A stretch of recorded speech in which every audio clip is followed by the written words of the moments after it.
Բարի երեկո եւ բարի գալուստ հայկական ժամանակ տաղավարում զրուցելու եմ քաղաքացիական պայմանագիր խմբակցության падգամավոր Թագուհի Ղազարյանի հետ։ Բարև ձեզ Տիկին Ղազարյան։ Բարև ձեզ։ Տիկին Ղազարյան, այսօր ցեղասպանության 111-րդ տարելիցն է, մենք արդեն տեսնում ենք, որ առավոտից ամենատարբեր ուղերձներով են հանդես եկել թե վարչապետը, թե ազգային ժողովի նախագահը, թե նաեւ տարբեր քաղաքական դերակատարներ կամ ընդդիմադիր ուժերի առաջնորդներ, մենք դրան դեռ անդրադառնանք առանձին եւ նաեւ ուղերձներին կանդրադառնանք, բայց այնուամենայնիվ ցեղասպանության թեման եւ հարցը գիտեք վերջին տարիներին որքան է քաղաքականացվել, ամենատարբեր քաղաքական շահարկումների առարկա է դարձել, ընդհուպ նաեւ ցեղասպանության հուշահամալիրը վերջին շրջանում գիտեք ընդդիմադիրների կողմից շահարկվում էր այն, որ ձեր իշխանությունները քանդում է այդ հուշահամալիրը ապրիլի 24-ին մարդիկ գնալու են եւ ինչ տեսնեն, ինչի են ականատես լինելու, ես հիշում եմ անգամ այնտեղից արտասվող մարդիկ զգուշացնում էին, որ դուք ավիրում եք, հողին եք հավասարեցնում հուշահամալիրը, բայց այնուամենայնիվ ինչու ձեր իշխանությանը կպցվեց այդ պիտակը, որ դուք ուրանում եք ցեղասպանությունը։ Սկսենք այստեղից եւ նաեւ հասկանանք ինչու է այսքան քաղաքականացվում ցեղասպանության հարցը։ Կարծես սա այն էմոցիոնալ հարթությունն էր, որին պիտի հենց այդ հարթության մեջ էլ դիտարկեինք։ Երևի կարելի է ձեր բոլոր հարցերին կարճ պատասխանել, որ գործ ունենք շարքային ստախոսների հետ, բայց երևի արժի խոսել այն մասին, թե ինչպես է Հայաստանի անկախ պետությունը հարաբերվել ցեղասպանության թեմային, երբ որ մենք ընդունում ենք անկախության հռչակագիրը Գերագույն խորհրդում, այնտեղ ամենաառաջին բանավեճը ցեղասպանության թեմայի շուրջ տեղի ունեցել այն ժամանակ, երբ որ Հայոց համազգային շարժումը իր քաղաքական գործիչներով, ղեկավար կազմով եւ այն ժամանակվա իր ամենավառ ներկայացուցիչ Լևոն Տեր-Պետրոսյանով դեմ էր ցեղասպանության դրույթը ներառել հռչակագրում, ընդ որում հռչակագրի նախնական տարբերակներից մեկում եղել էր ցեղասպանության հատուցման պահանջը ազատ անկախ եւ միացյալ Հայաստանի, արևելյան եւ արևմտյան Հայաստանների միացման պահանջով եւ կարծես թե կոմպրոմիսային տարբերակը չնայած ՀՀՇ-ի ներկայացուցիչները սիրում են ասել կոնսենսուսային, բայց կոմպրոմիսային տարբերակը եղել, այսինքն դրանք զիջել են դա դաշնակցությանը, մնացել է այն, ինչ որ կա այս տարբերակում, այդ Գերագույն խորհրդում քննարկված տարբերակում, այսինքն ցեղասպանություն բառի եւ արևմտյան Հայաստան բառի հիշատակումները պահպանել անկախության հռչակագրում առանց հողային պահանջատիրության, բայց Լևոն Տեր-Պետրոսյանի իշխանավարումը իշխանության ընթացքում չի եղել ցեղասպանությունը արտաքին քաղաքականության օրակարգի առաջնահերթություն, որովհետև ունեն այն համոզմունքը այդ ժամանակաշրջանի քաղաքական ղեկավարությունը, որ Հայաստան պետք է իր հարևանների հետ հարաբերություններ կարգավորի առանց նախապայմանների, ընդ որում առանց նախապայմանների ասելով, ոչ միայն իրենք ոչ միայն մեր նկատմամբ պետք է նախապայմաններ առաջ չքաշել, այլև մենք պետք է նախապայմաններ առաջ չքաշենք, բայց ինչպես գիտեք, երբ որ Ռոբերտ Քոչարյանն 98-99 թվականին սկսվեց դարձավ ցեղասպանությունը մեր արտաքին քաղաքականության առաջնահերթությունը, որտեղ երբ որ Ռոբերտ Քոչարյանն եկավ իշխանության, Դաշնակցություն կուսակցությունը իր քաղաքական հիմնական հենարաններ, իսկ Դաշնակցության համար ցեղասպանությունը ենթակառուցվածք է գրասենյակներ, աշխարհի տարբեր կենտրոններում, լոբիստական աշխատանք, դրամահավաքներ, գումարի շրջանառություն, այդ ամբողջ բանը ենթակառուցվածքը Դաշնակցություն պատրաստ է տրամադրել Քոչարյանին իր չունեցած լեգիտիմությունը լրացնելու, ահա այսպիսի օրակարգերով եւ սա միշտ լեգիտիմության դեֆիցիտը լրացնելու ձև է եղել, հա, այդ բանը կեղծ եւ խիստ ուռճացված, պաթետիկ բառերով հայրենասիրական բաների ներքո պարտակել է իրենց լեգիտիմության պակասը։ Եկեք արձանագրենք, որ Հայաստան դաշինքը այսօր էլ հայտարարություն է տարածել, որ Հայաստան դաշինքի ծրագրային դրույթներից է հայոց ցեղասպանության միջազգային ճանաչման շարունակական սատարումը, ոչինչ չի մոռացվելու, այսինքն այս դրույթը իրենք շարունակելու են ըստ էության։ Հա, որովհետև ես էլ եմ ասում, 100-ամյա ենթակառուցված կա, մարդիկ ոնց որ գործի են գնում, աշխատանք ունեն, գրասենյակներ կան, դա ենթակառուցված կա, հասկանում եք, ինդուստրիա, ցեղասպանության ճանաչման ինդուստրիա գոյություն ունի աշխարհում։ Եվ ես ոնց որ լրիվ այդ տրամաբանությունը հասկանում եմ, եւ երբ որ մի հատ շատ հետաքրքիր բան կա, որ ասում եք ինչի ձեզ ուրացողի պիտակը կպցրին, որովհետև եթե ուշադիր հետևեք մեր արտաքին քաղաքականության, բնականաբար ոչ մի նման պատճառ, իրական պատճառ չկա։ Երբ որ Սերժ Սարգսյանն էր արդեն պաշտոնավարում, դե գիտեք, ամենաշատ երկրները ցեղասպանությունը ճանաչել են Ռոբերտ Քոչարյանի օրոք, ընդ որում կարծես Ռուսաստան մի քանի անգամ ճանաչել այդ ժամանակ։ Բայց մի հատ այսպիսի մտայնություն կար, ընդ որում եւ Թուրքիայում մտավախություն կար, եւ Հայաստանում հույս կար, որ եթե Միացյալ Նահանգները ճանաչի, ինչ որ բան է տեղի ունենալ, ինչ որ շատ կարեւոր բան է տեղի ունենալ։ Դրա համար երբ որ Սերժ Սարգսյան ֆուտբոլային դիվանագիտությունը սկսել էր, ինքը խնդրել էր Միացյալ Նահանգներին եւ այդ ցայնագրությունը կա, Բայդենի այդ խոսակցություն, որ նաեւ համացանցում արտահոսել էր, ինքը խնդրել էր Միացյալ Նահանգների Սերժ Սարգսյան, որպեսզի հանկարծ Միացյալ Նահանգները քայլեր չձեռնարկի ցեղասպանության ճանաչման ուղղությամբ, որովհետեւ մենք հիմա սկսում ենք երկխոսություն եւ հարաբերությունների կարգավորում Թուրքիայի հետ։ Ինչը հասկանալի է,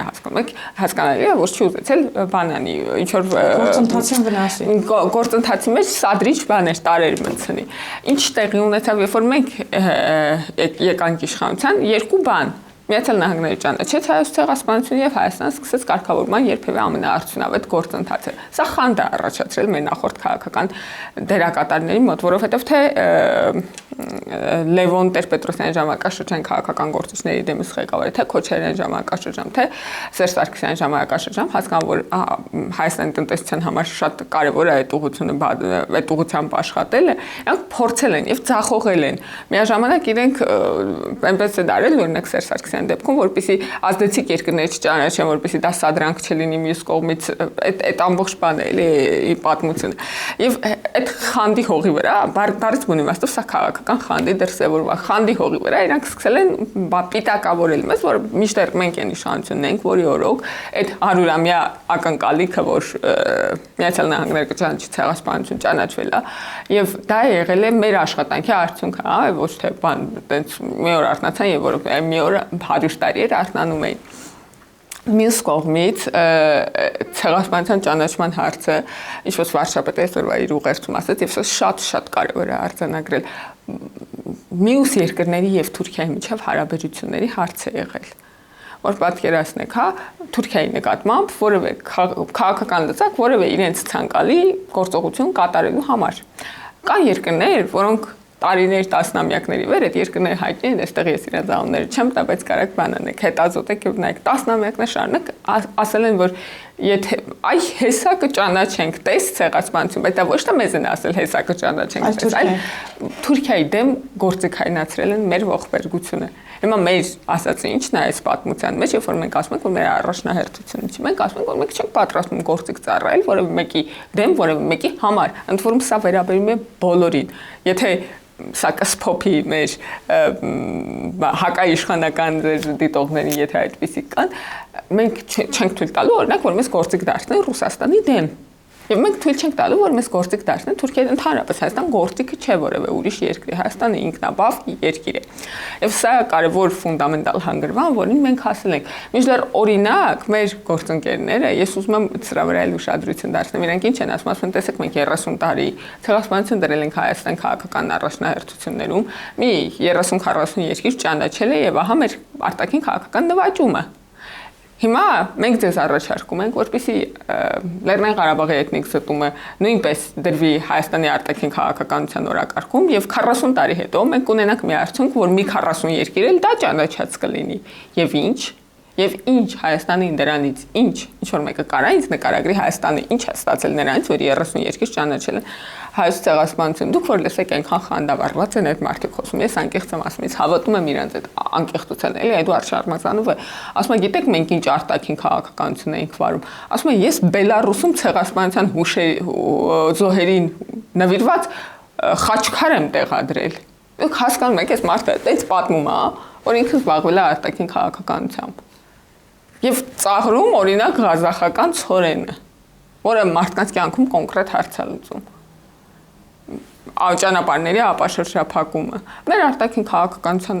օրակարգում Հայաստանի Հանրապետության քաղաքացիների շահերն են, եւ մենք չենք պատրաստվում ինքներս մեզ գործիք դարձնել ուրիշ պետությունների ձեռքում մեր տարածաշրջանի հարևան երկրների դեմ։ ոչ Ռուսաստանի դեմ, ոչ Թուրքիայի դեմ, ոչ Ադրբեջանի դեմ, ոչ Իրանի դեմ գործիք չենք դառնալու։ Եթե մարդկանց ոնց որ դա չի բավարարում, կարան գնան ընտրեն ուժերին, ովքեր ասում են մենք գործիք ենք ուրիշ երկրների ձեռքում, մեր տարածաշրջանում, որում տարբեր տեղերում տարբեր քաղաքական դերակատարներ, տարբեր տիպի գործիքներ եւ տարբեր տիպի ուժերի ձեռքում են ուզում լինել, իսկ ասո թող գնան նրանց ընտրեն Հայաստան։ Մենք ասում ենք, որ Հայաստանը ինքնաբավ պետություն է։ Իհարկե ձեր հարցի մեջ լիք ուրիշ շերտերել կային, բայց ես սրա վրա եմ ուզում ուշադրություն հրավիրել, որ մենք մեր վերաբերմունքը այս հարցում ենք եւ ընդհանրապես մնացած հարցերում նույնպես մենք շատ կոնկրետ ենք եւ անկեղծ ենք եւ մենք չենք պատրաստվում մեր վերաբերմունքը փոխել։ Սա այն առաջարկն է, որ մենք պատրաստ ենք անել այս հարցի վերաբերյալ Հայաստանի ժողովրդին։ Իդեպ ուրացման վերաբերյալ կուզեմ մի փոքրիկ դիտարկում անցնել, հա մինչև առաջ անցնելը։ Հայաստանի երբևէ Միացյալ Նահանգներից ամենաբարձրաստիճան պաշտոնյան, որ այցելեց Հայաստան, այդ էլի աղմուկ բարձրացավ, հա, իր ցեղասպանության հուշարձան գնալու հետ կապված։ Ես տենց ինչ խառը պատմություններ, խառը աղմուկեր, խառը աղմուկների մասին, բայց ոչ ոք ուշադրություն չի դարձնում այն հանգամանքին, որ դա այնքան կարևոր է Հայաստանի համար, որ այդ պաշտոնյային հարկ ենք համարել ուղեկցել ցեղասպանության զոհերի հուշարձան։ Այսինքն դա մեր օրակարգի մաս է։ Չդնել առաջին տողում նշանակում է, երբ որ ես հանդիպում եմ օրինակ Մեքսիկայի խորհրդարանի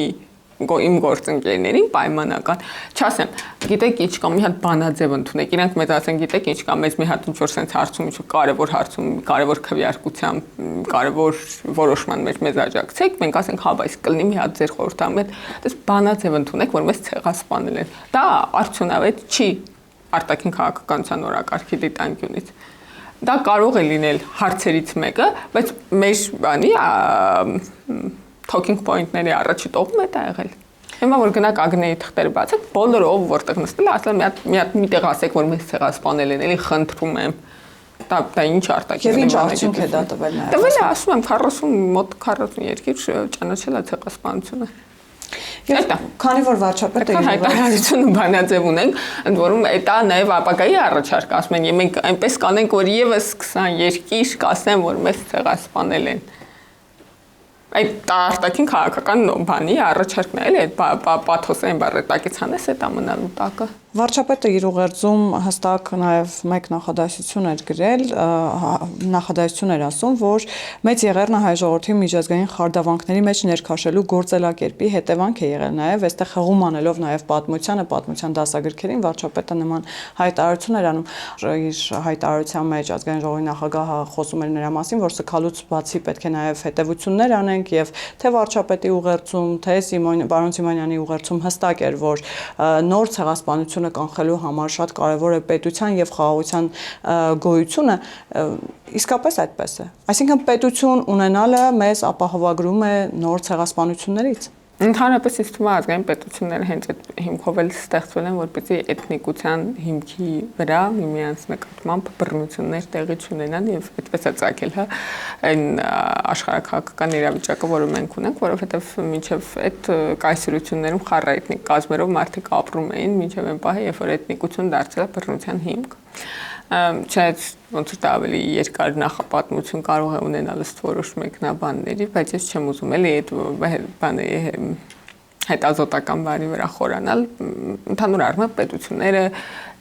պաշտպանում են քաղաքացիներին բռնություններից, արտաքին բռնություններից ունենալով, հա, բռնության մենաշնորհ այդ բանն է, ըստ էության պետության ֆունկցիոնալ իմաստն է եւ ճիշտ է, հա, այդ նշումը պարոն Սիմոնյանի, որովհետեւ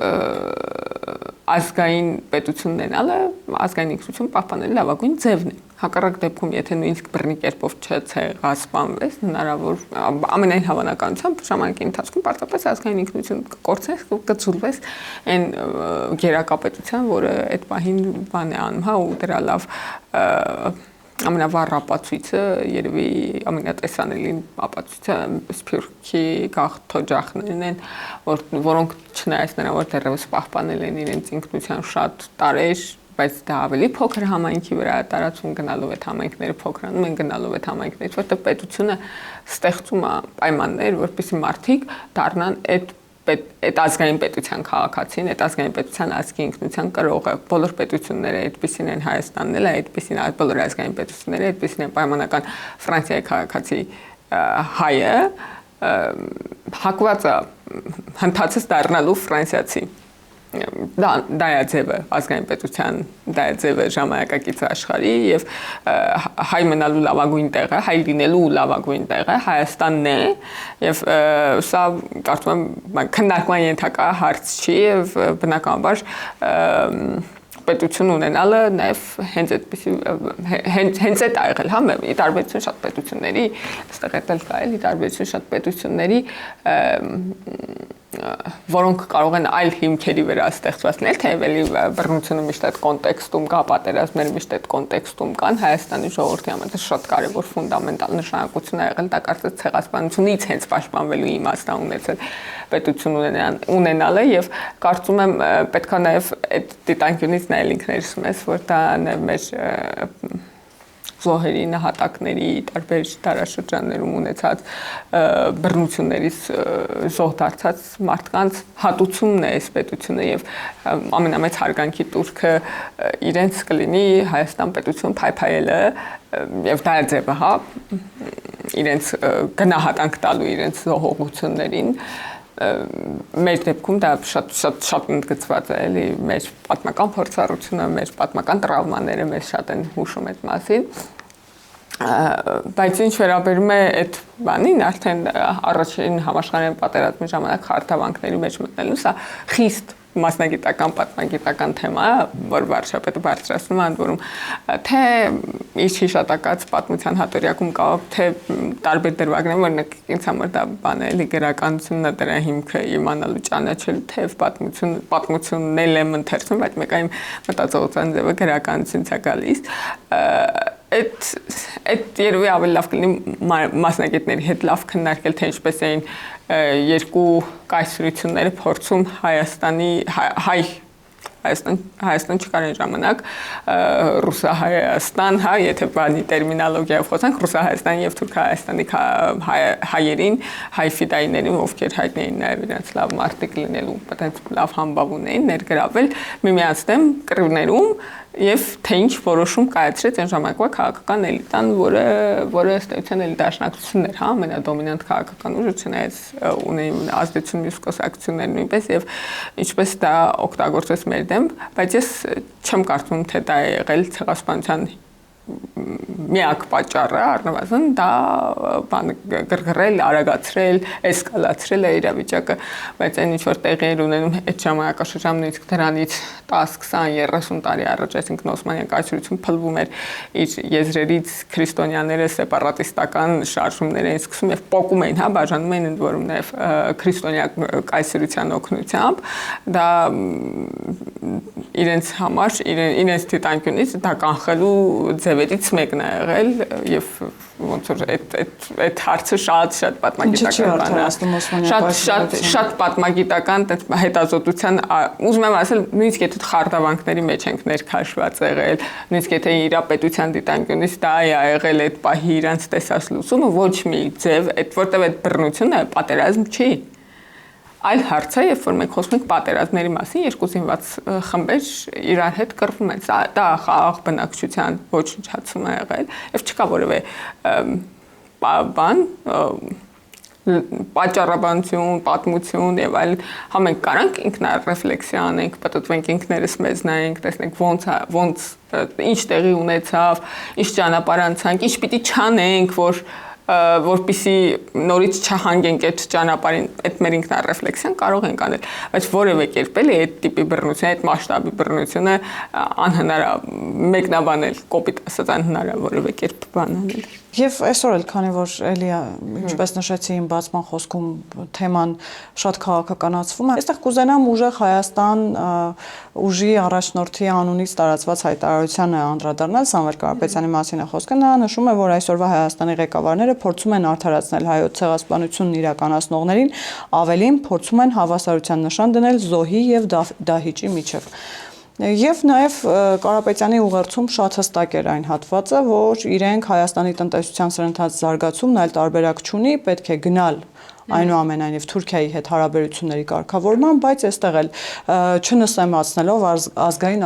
արժանապատվությունը, չզիջելով ազգային արժանապատվությունը, այսինքն իրենք դեմ չեն ապաշրջափակմանը, Թուրքիայի հետ հարաբերությունների կարգավորմանը, բայց դրան զուգահեռ պետք չէ զիջել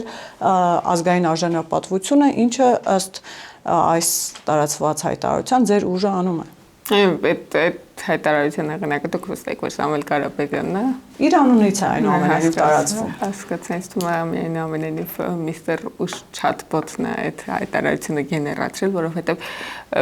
բան չի լինի, ասացիք, որ բանը գործող իբր մենք արդարացնում ենք ցեղասպանությունը եւ հավասարության նշան ենք դնում զոհի եւ բռնարարի միջեւ։ Բանը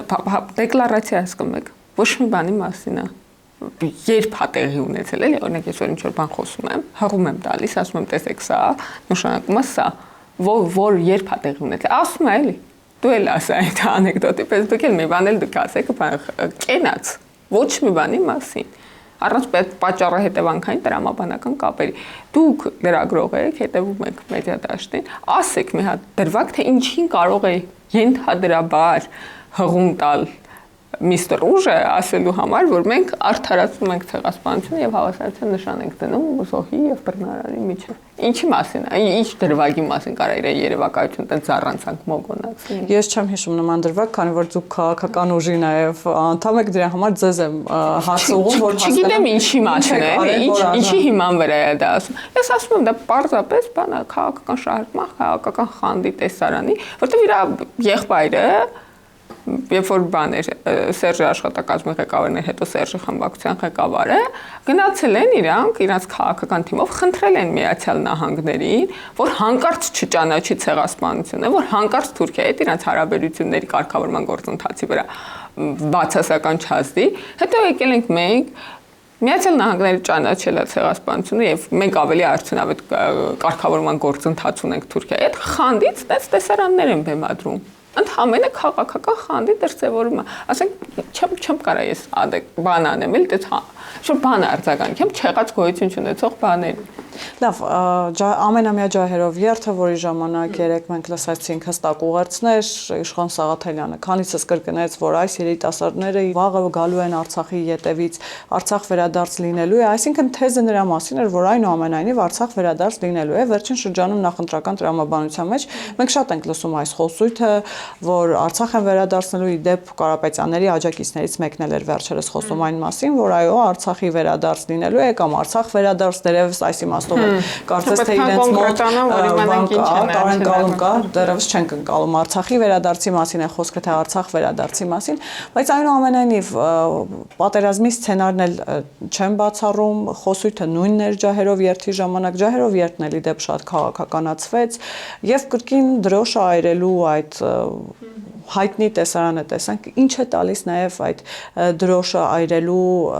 հայտնի տեսարանը, ես գիտեմ, որ նաև այս հարցը կարող է որոշակիորեն գրգռել մեր լսողներին եւ նաև ձեր պատասխանը, բայց հասկանանք նաև օգտակար գործողության գործակից է, ինչ է դա տալիս այդ գործը։ Ես ուզում եմ ուշադրություն հրավիրել նրա վրա, որ նրանք ասում են մենք գալիս ենք բանի ինչ որ տիպի խաղաղության հետո դրանք տարբեր անուններ ունեն, մակդիրներ ունեն, տարբեր խաղաղություն, ուժեղ, երաշխավորված, ինքնիշխան այնտեղ ինչ կա արժանապատիվ, որ սիրում բառեր են կպցնում խաղաղություն բառին, ու ասում են մենք գալիս ենք խաղաղություն բերենք, ասում ենք ոնց, ասում են հեսա տեսեք ոնց ենք Թուրքիայի դրոշը վառում, որ խաղաղ լինենք։ Ես ճիշտն ասած,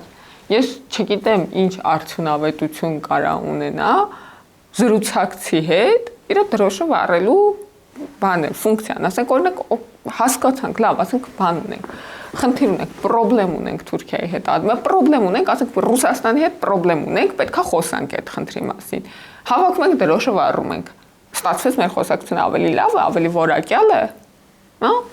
Ես չգիտեմ։ Այդ իրանց առաջարկած օրակարգն թող իրանց ընտրողներ գնան այդ մասին մտածեն։ Ես տեսա, որ իրանց ընտրողների մի մասը նաև դժգոհում էր, որ Ադրբեջանի դրոշը չկա, փաստորեն ասում են Արցախից հրաժարվել է Կարապետյան Հայաստանից չէ։ Սենց բաներ էին գրում, լուրջ եմ ասում, դες իրանց նկատմամբ իրանց դա պայմանավորված, որ այս տարի Ադրբեջանի դրոշը չկար։ Ես չեմ կարող մտնել դաշնակցական տրամաբանության մեջ, հասկանում եք, իմ համար դա խնդիր է։ Ես չեմ եղել, չեմ մտածում, չեմ կամ այդ տրամաբանության մեջ մտածեմ։ Հնարավոր է ինչ նախընտրական ազդակա կամ ասել են իրանց Ժորժան, տես բան մի արեք, այնտեղից որտեղից իրանց ասում են առաջադրվեն, թե չառաջադրվեն, քանի ցուցակով առաջադրվեն, նույն ուժը քանի ցուցակով առաջադրվի։ Ես չգիտեմ, բայց այն որ իրանք անխուսափելի պատերազմի սցենար են նկարում, ընդ որում դա ամեն շատ ագրեսիվ հասկանում եք, այլ հարց եթե կան չէ, այս քաղաքական գործիչներ, հանրային գործիչներ ավելի շատ ասում են, դե թող բան անենք, խաղաղություն, բան կարգավորվեն հարաբերությունները, գնանք մենք իրանց մոտ գնանք, իրանք մեր մոտ գան, ապրենք իրար հետ խառը կազմով, բան, սենսկով, այս մարդիկ կան, այդպես չեն ասում, ագրեսիվ ասում են, հեսա տեսեք մենք դες ինչ ենք անելու, բանը, բռնվեք գալիս ենք էլի, այդ ոչի մեջ են ասում։ Եվ ակնհայտ բանի, որ իրանք այլ տիպի խոսակցություններում, հա, ինչ որ բանի նախընտրական համագումարի կոնտեքստում ավելի մեղմ բառերով են այդ նույն բան նկարագրում, ջահերի երթի ժամանակ չեն կարողանում այդ նույն բան մեղմ բառերով նկարագրել, նույն ագրեսիվ խոսույթ է, հիմա ես չգիտեմ ճիշտ ասած իրանք ինչ ակնկալիք ունեն, երբ որ ասում ենք բերում ենք արժանապատիվ խաղաղություն, տեսեք Ժորժան ու ջահերով երթի ելույթ է, տղան որ վերերկաց է իշխան Սաղաթելյանի հաջորդ ելույթ ունեցողը, ասում եմ մեր բանը, մենք համաձայն չենք Հայաստանի այս գործող սահմանների հետ, որոնք գծվել են կապիտուլյացիայի արդյունքում, այս գործող սահմանները ալմաաթ դեկլարացիայի բանով ԱՊՀ երկրների հետ խորհրդային միջա սահմաններ։ Մենք ուզում ենք մեր սահմանները, ասում եմ, պետք է լինեն պատմական արդարության վրա հիմնված։ Մոտավորապես այս նախադասությունն ասում, ես չգիտեմ իրանց պատմական արդարությունը որտեղ է ձգվում, էլի, ասենք Կիլիկիայից մինչև բան, Ուրմիա, բանել են, մտնել Իրանի հետ են, թե իրանց պատմական արդարությունը, դա ինչ-որ բան է, նայած եղանակ ինչ պատմակ, բայց ակնհայտ է չէ, որ այս մարդկանց խոսքը պատերազմական է։ Հետո որ մենք ասում ենք Ժորժան իրանց որ ընտրեք, բանը մի արկածախնդրություն են բերելու Հայաստանի գլխին, ասում են, բանը չէ, վախացում եք։ Իրանք են վախեցնում։ Մի ավելի մեղմ թողանեն, ինչ որ անում այսինքն վախեցնողներ մենք չենք, երեք իրանց արածը վախեցնելու ակցիա էր։ Բայց այնուամենայնիվ տեսեք, նաև այս խոսույթը, որ պատերազմի ու խաղաղության միջև է լինելու երկընտրանք ընտրություններում երկու կողմից էլ եկեք ես էլ այդ բառը օգտագործեմ, վախեցնում եմ, որ օրինակ եթե երագլուխ այս կուսակցությանը ընտրեն նրանք գալու են եւ պատերազմ բերեն հարկառակ կողմից նույն էլի Սամվել Կարապետյանի անունից տարածված մեկ այլ հայտարարության մեջ ասվում էր, որ եթե դուք վերընտրվեք տնտեսական պատերազմ է լինելու Ռուսաստանի հետ, պատերազմի մասին այսքան խոսելը արդյոք վտանգավոր միտում չունի եւ նաեւ չի կարող որոշակիորեն ազդել հասարակության բարոյահոգեբանական վիճակի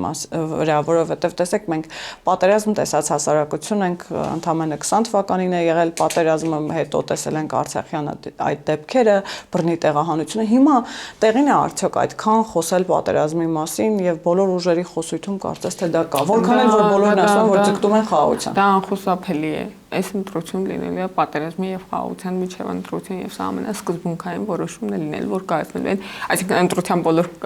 դպրոց, մանկապարտեզ, աշխատատեղ, հարկեր, մարկեր, այս բոլորի միջից ամենասկզբունքային կետը, որի վերաբերյալ Հայաստան քաղաքացիները հունիսի 7-ին ընտրություն են կատարելու, լինելու է պատերազմի եւ խաղաղության միջև ընտրությունը եւ դա անխուսափելի է, որովհետեւ մենք ունեցել ենք պատերազմ, ինչպես ասացիք, բոլորովի վերջերս մի քանի տարի առաջ եւ մենք ունենք խաղաղության օրակարգ, չի կարող չլինել խոսակցությունը,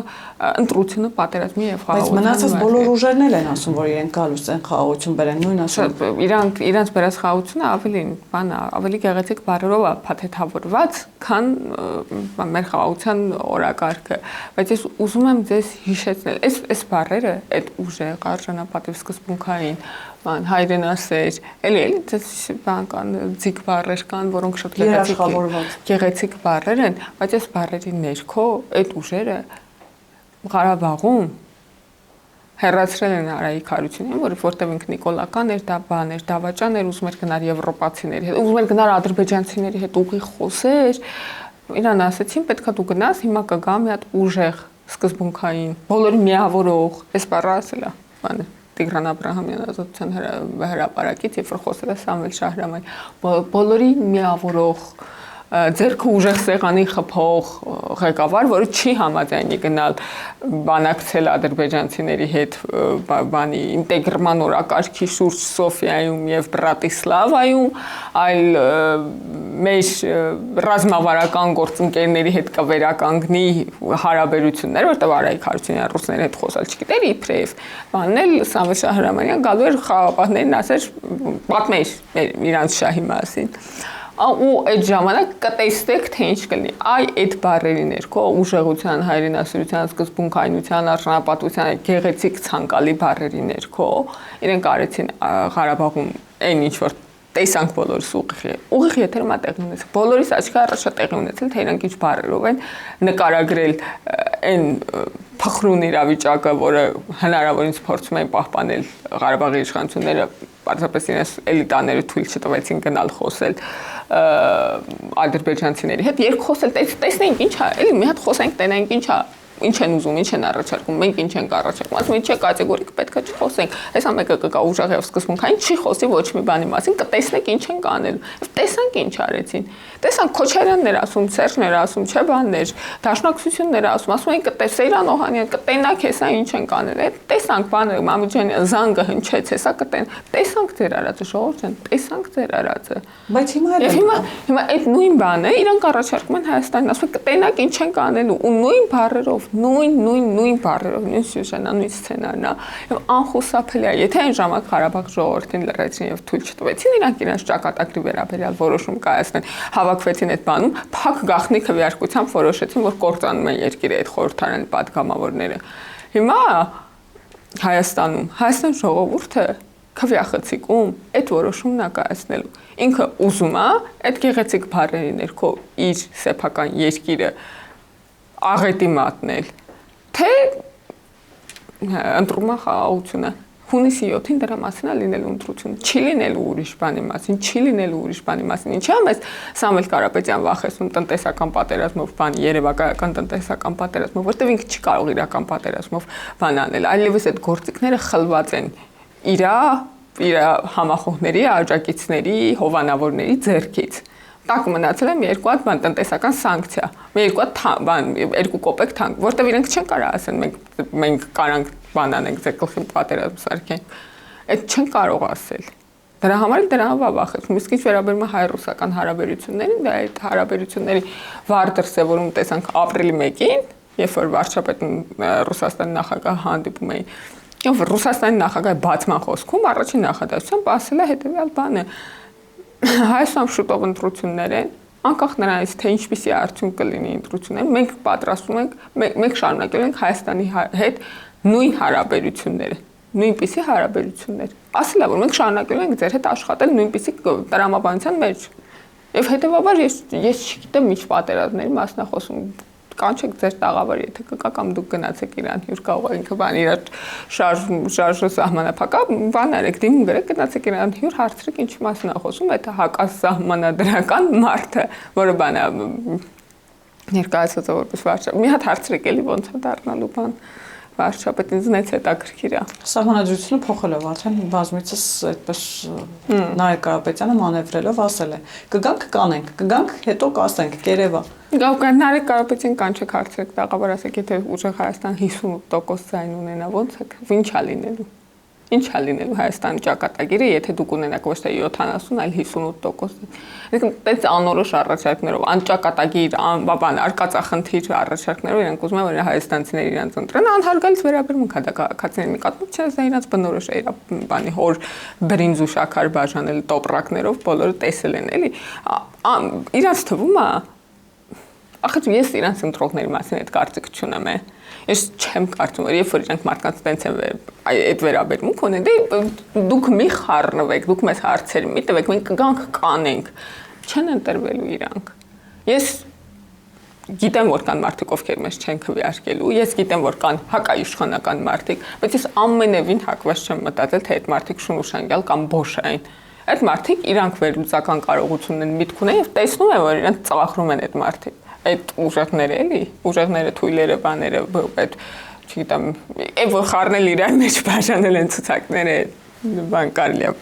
խաղալ, էլի քաղաքացիներն օրինակ հարցնել այդ հայտնի աններից մեկին փողոցում, ասել կարակ ասեք ում ցուցակում է տեսնեք, քանի հոգի օրինակ կարագուշակի, թե Քոչարյանի Անդրանիկ Թևանյանը որ ցուցակով է առաջադրված կամ Սերժ Էդգար Ղազարյանը կամ Վարդավանյանը։ Կամ այսօր եթե անունները հարցրեք մեծ փողոցում, ասեք կարակ ասեք որ ցուցակում է, այսպես տեսեք քանի հոգի ճիշտ կռահի։ Կեսը բան են էլի այդ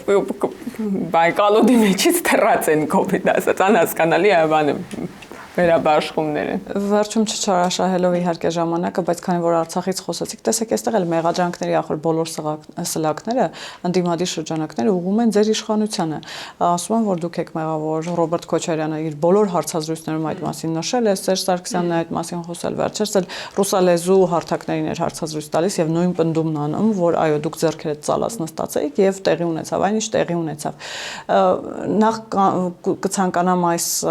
մեկնաբանություններին անդրադառնանք էլի մեղադրանքներին, արդյոք կիսում եք թե չէ, որովհետեւ այնինչ տեղի է ունեցել, ըստ էության նրանց տեսանկյունից էլ դուք եք մեղավոր եւ այդ ընտրակաշառքի, այդ մոտեցման մասին խոսեցիք, հակակոռուպցիոնի վերջին բացահայտումներն էլ են առնվազն դրա մասին։ Ես քանի ոնց եմ արտագանքել չարաշահելով ժամանակը։ Խոսեմ շատ կարճ, այստեղ էլի ձեր մեղավորությունը չկա։ Այնուամենայնիվ ձեր ուժի մեղավորությունը չկա, որովհետև տեսեք շատ է խոսվել, որ նախկին իշխանությունները ընտրակաշառքի ապօրինության հիմքով են իշխանության եկել, բայց պատժվածներ կարծես թե չենք տեսել։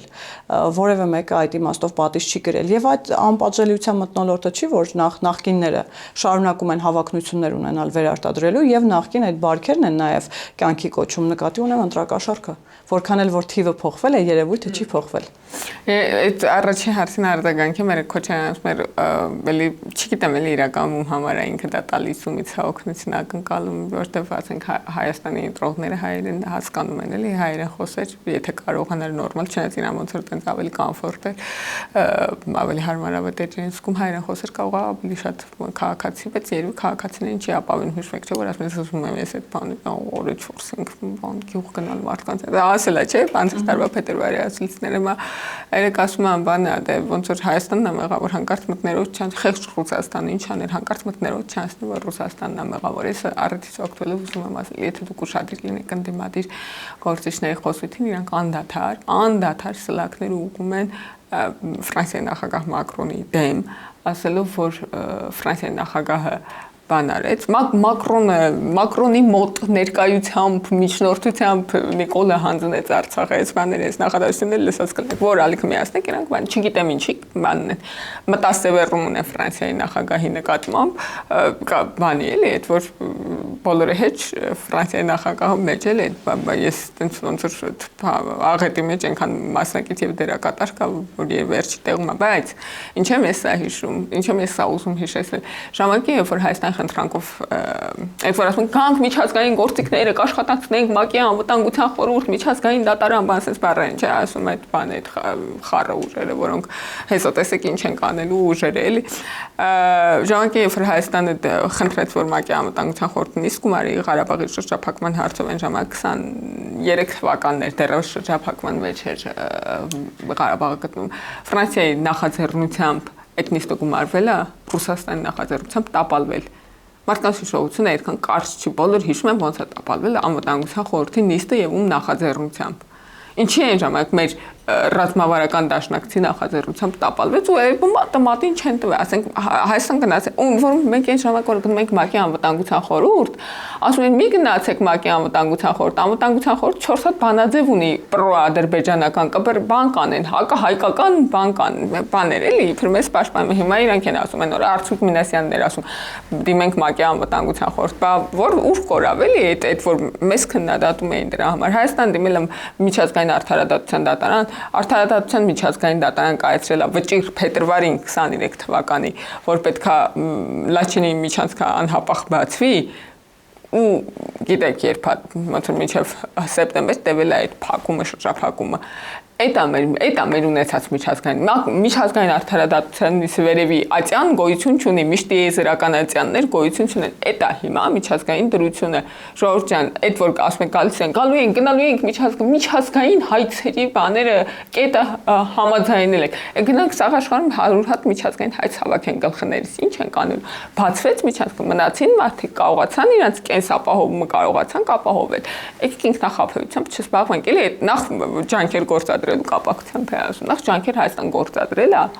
եւ երկրորդ այդ ջանքերի արդյունքները մենք տեսել ենք այդ ճանապարհով գնացել ենք որ ասում ենք այդ ճանապարհը սխալ ճանապարհ է ժողովուրդ ջան գնացել տեսել ենք ինչ արդյունքն էլ տեսել ենք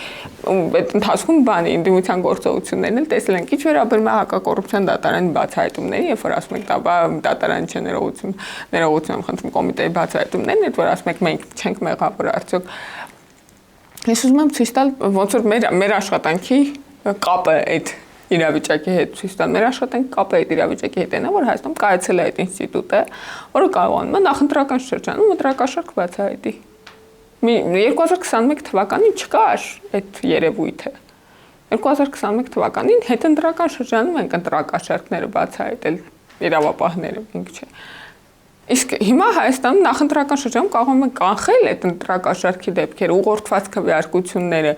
եւ իրավական գործընթացներ սկսել եւ դա շատ բարձր եմ ես գնահատում, ես շատ լավ եմ գնահատում Հայաստանի ինստիտուտների աշխատանքային շրջանում հաշվի հիշելով թե ինչ վիճակում ենք մենք 21 թվականին համարյա անինստիտուտ վիճակում են գնացել ընտրության եւ ժողովրդի աջակցություն եթե չլիներ տակը բան չէր մնում էլի սկսած նրանից որ արտգործ նախարարությունը բաներ արել հրաժարականներ տվել ամբողջ կազմով գլխավոր շտաբը բան հեղաշրջման փորձարկումների մեջ էր Հայաստանում մի ինստիտուտ չկար որ խելքը գլխի լիներ, ոտի վրա կանգնած մնացածներ, ասենք գիտությունների ակադեմիայից սկսած եկեղեցով վերջացրած հիմա չափազանց լավ վիճակում է Հայաստանը, աներևակայել է, որ 5 տարի է անցել այդ ընթացքում, էլի, ոնց որ 50 տարվա թռիչք ունի ինստիտուցիոնալ զարգացման եւ կայացման առումով եւ ես առումով շատ գոհ եմ այդ թվում եւ հակակոռուպցիոն կոմիտեի աշխատանքներից եւ ես նաեւ արդյոք օգտվելով ուզում եմ հիշեցնել քաղաքացիներին, որ բարեգործություն ընդունել է ՔՎԷ-ի դիմաց, ընտրակաշառք վերցնել է ՔՎԷ-ի դիմաց ուղղորդված քվեարկություն բացահայտելը որևէ կերպ խոստացված պայմանավորված քվեարկությունը բացահայտելը եւ այդպիսի գործողությունները Հայաստանում պատժվում են մինչեւ 7 տարվա ազատազրկմամբ, այսինքն նաեւ ներգրավել է այդ հանցագործության մեջ անկախ նրանից որ կողմից է ներգրավված ընտրողի թե ոնց որ կաշառք բաժանողի եւ նաեւ շատ կհորդոր է Հայաստանի քաղաքացիներին թույլ չտալ, որ ձեզ ներգրավեն ձեր նկատմամբ հանցագործության մեջ, որովհետև ընտրակեղծարարությունը հանցագործությունը Հայաստան քաղաքացիների նկատմամբ, եւ ես վստահ եմ, որ Հայաստան քաղաքացիները դրանից զզված են հեղափոխություն արել։ Հիմա այդ զզվելի երևույթը, որ բերել են հետ առաջարկում են քաղաքացիներին, իրանք այդ զզվանքից դրդված այդ քաղաքական ուժերին քվե չեն տալու։ Այդ քաղաքական ուժերը մեծ հավանականությամբ կարող են ինձ շեմը չհաղթարեն, եթե շարունակեն այս գործելավոճը, որովհետև դա նաև Հայաստան քաղաքացիների քաղաքական գնահատականին է արժանանալ, ոչ միայն հակակոռուպցիոն կոմիտեի իրավական գնահատականին։ Շնորհակալ եմ Տիկին Ազարյան։ Շնորհակալ։ Հիշեցնեմ, որ զրուցակիցս քաղաքացիական պայմանագիր խմբակցության պատգամավոր Թագուհի Ղազարյանն էր։ Կհանդիպենք։